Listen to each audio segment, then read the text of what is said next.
Forget conquering Baldur's Gate. Forget about romancing Shadowheart.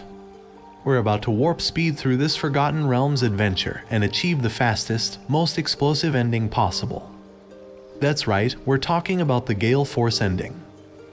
The one where our dearest wizard takes the absolute, and his 3 chosen down with him, in a glorious fiery sacrifice.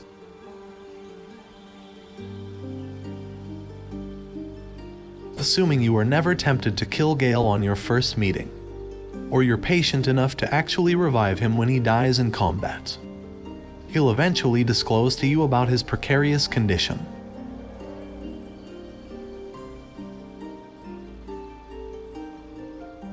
Spare me a moment, if you please.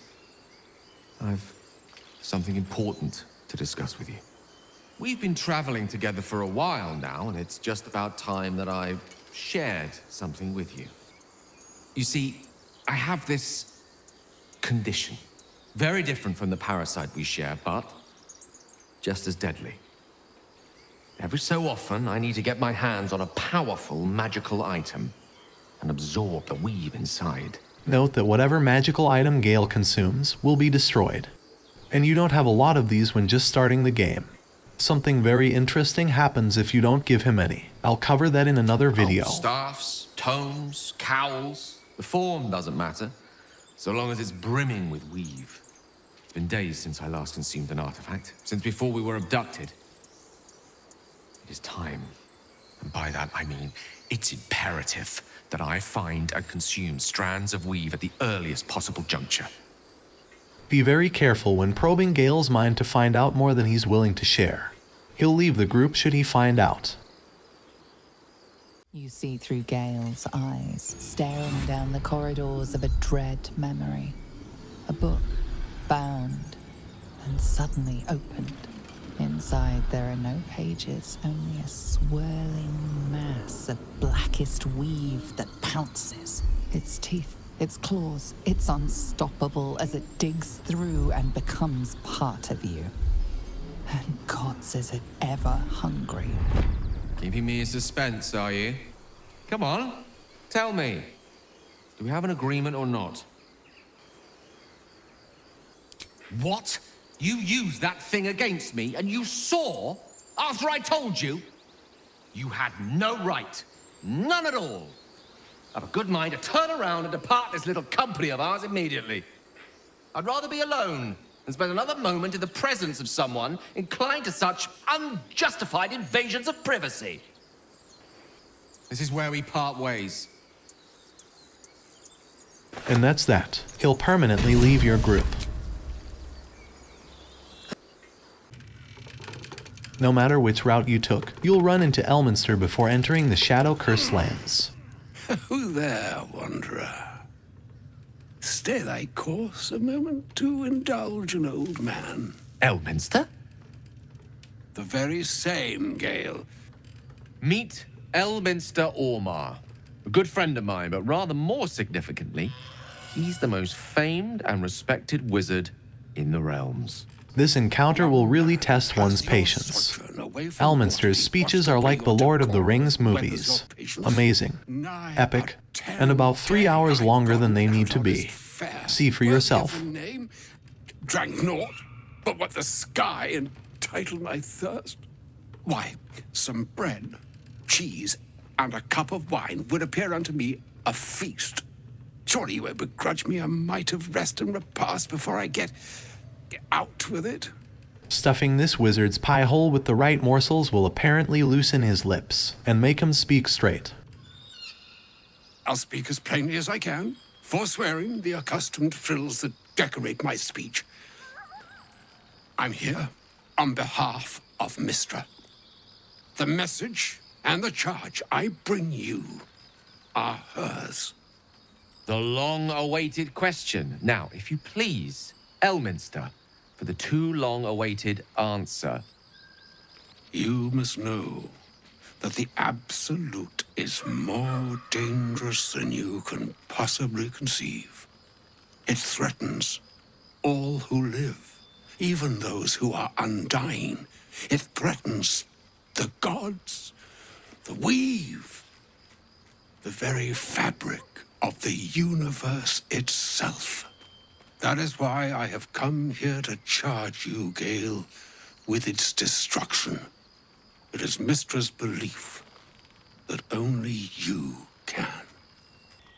By the time he finally gets to the point, we'll learn that Mystra has bestowed upon Gale the sacred duty of destroying the Absolute.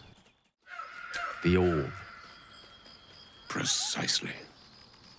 That which renders him so dangerous is an orb of Netherese origin that is buried within his chest. And that, Gale, is how we arrive at the heart of my directive. Mystra has granted me the power to stop the clock, as it were, on the orb's rush to overpower you. Instead, you will be able to unleash its lethal combustion at will. Interesting. This could be help, or hindrance. We shall have to see. It brings me no pleasure saying this, my friend. But such is Mystra's will. Yours must be the sacrifice that will undo the Absolute. And for your sacrifice, you will be redeemed. Such is Mystra's promise. With that, I've said my sorry piece, and need only bestow unto thee the charm I was bid. Meine hastra mistraril Italion thras annas difra.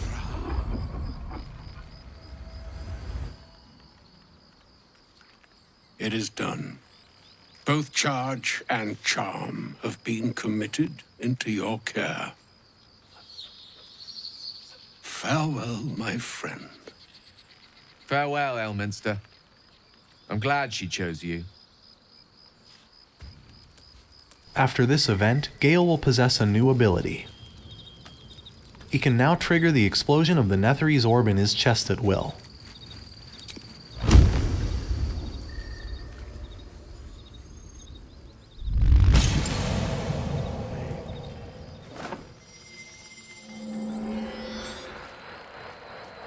There is a proper time and place for this, though.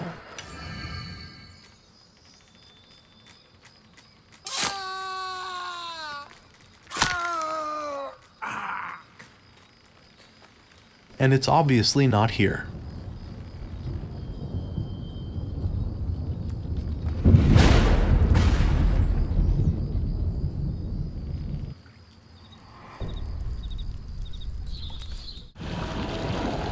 You'll need to play the entirety of Act 2 before Gale can finally fulfill his destiny.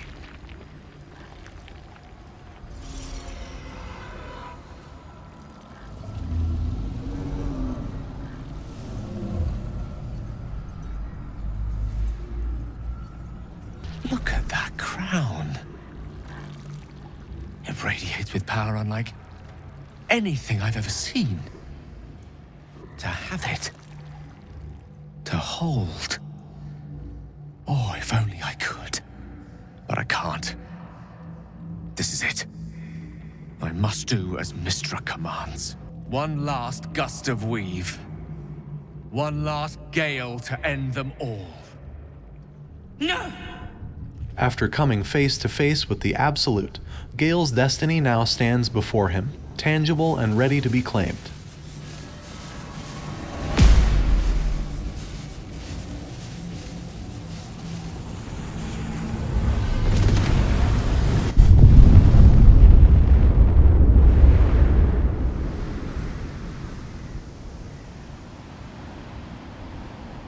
Beneath the smoking ashes of Moonrise Towers, the Elder Brain lies destroyed.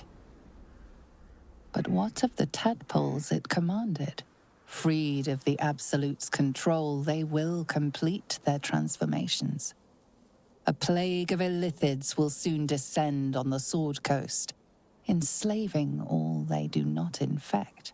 It is an ending of sorts, though not the one destiny had in store for you. Stay tuned for more Baldur's Gate content.